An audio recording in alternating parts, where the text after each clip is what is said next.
The morning mist still clung to the surface of Clearwater Lake when a distant cry echoed across the stillness.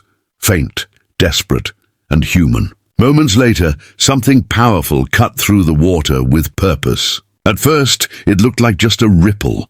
Then a head emerged, a German shepherd panting but determined, swimming hard toward the sound. In his jaws and paws, he guided a large wicker basket bobbing unsteadily on the water's surface. And inside that basket were two tiny babies, crying with all the strength their little lungs could muster. No one knew how they had ended up there. No one knew who had left them. But everyone who witnessed what happened next would remember it for the rest of their lives. If you believe in second chances, kindness, and the loyalty of animals, pause for a moment and like, comment, share, and subscribe to Pawsitive Tales, because stories like this remind us that heroes don't always wear capes. Sometimes they have 4 legs and fur.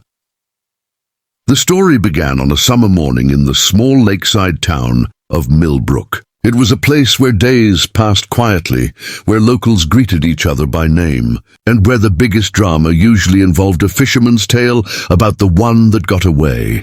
That piece shattered one fateful dawn when Ranger Mason, an early riser and park ranger by profession, noticed frantic barking coming from the water's edge. It was Max, a loyal German shepherd known to everyone in town as Mason's best friend and faithful rescue dog. But today, Max wasn't barking for fun or chasing ducks. His fur was soaked, his eyes wide with urgency, and without waiting for a command, he leapt back into the lake and started swimming towards something floating far from shore.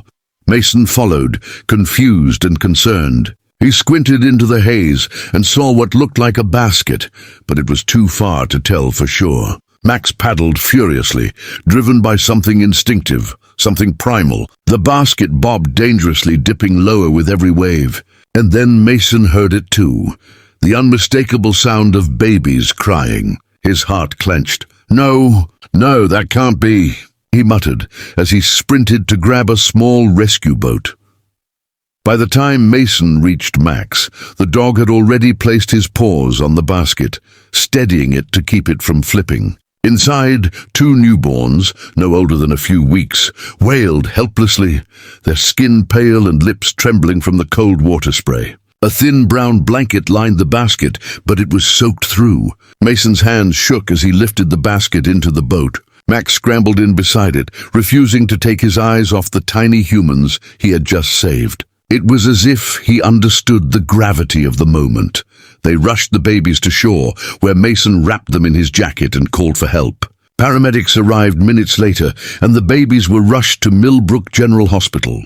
Both were hypothermic and dehydrated, but miraculously alive. And Max, exhausted but unwavering, followed the ambulance all the way there, refusing to rest until he was sure they were safe. The town was stunned. News spread like wildfire. Who were these babies? How had they ended up in a basket, adrift in the middle of the lake? And who could have possibly abandoned them this way? An investigation began immediately. Authorities combed through security footage, questioned locals, and checked nearby hospitals for recent births. But the trail was cold. It was as if the twins had appeared from nowhere. The only clue was the blanket, hand-knitted with a faint embroidered name, Hope. In the days that followed, the story captured hearts far beyond Millbrook. People from across the country sent gifts, letters, and offers to adopt the mysterious twins, now affectionately known as the Lake Babies. But amid the media frenzy and police investigation, Max became the quiet hero at the center of it all. He visited the babies every day at the hospital, lying beside their crib, his tail thumping softly whenever they stirred. Doctors swore the babies calmed faster when Max was near. It was as if they knew the dog who had fought the lake to save them. Weeks passed, and though the babies grew stronger, the mystery of their origins only deepened. Until one rainy afternoon, a letter arrived at the police station. No return address, just trembling handwriting. It read, "I'm sorry. I had no choice. Please forgive me. Their names are Lily and Noah. Take care of them."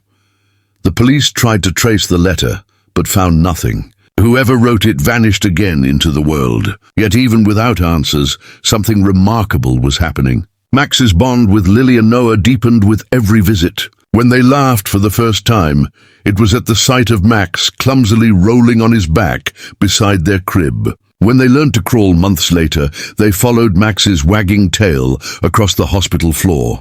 Mason, who had been by Max's side through countless rescues, had never seen anything like it. "It's like he's claimed them," the doctor once said, watching Max gently nudge a fallen pacifier back into baby Noah's hands. Mason smiled. "Maybe they saved each other," he replied softly.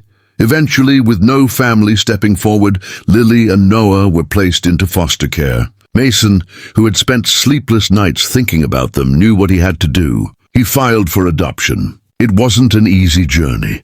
The paperwork, the background checks, the long interviews, but through it all, Max never wavered.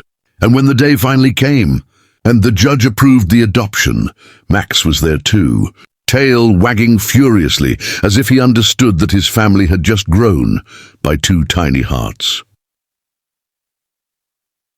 Life slowly settled into a new rhythm. Mason raised Lily and Noah with the same love and patience he had always shown Max. The children thrived, their laughter filling the house with light. And Max, the dog who once swam into a lake alone, now had two little humans clinging to his fur, tugging his ears and falling asleep with their heads resting against his chest.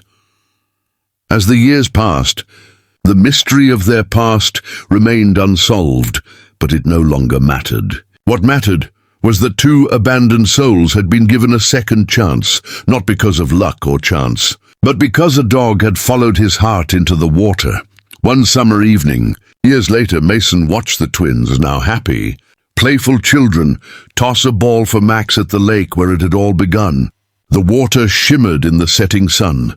The same lake that had nearly taken their lives now reflected their laughter. Mason felt tears prick his eyes. "You saved them," he whispered to Max. The German shepherd turned, panting happily, and nudged Mason's hand with his nose, as if to say, "No, they saved me too." And maybe that was the truth of it. Heroes don't always come in the form we expect. Sometimes they are covered in fur, guided not by reason but by love. And they remind us that even in the darkest moments, hope floats. If this story touched your heart, please like, share and subscribe to Pawsitive Tales. And before you go, leave a comment below. Would you trust a dog like Max with your life?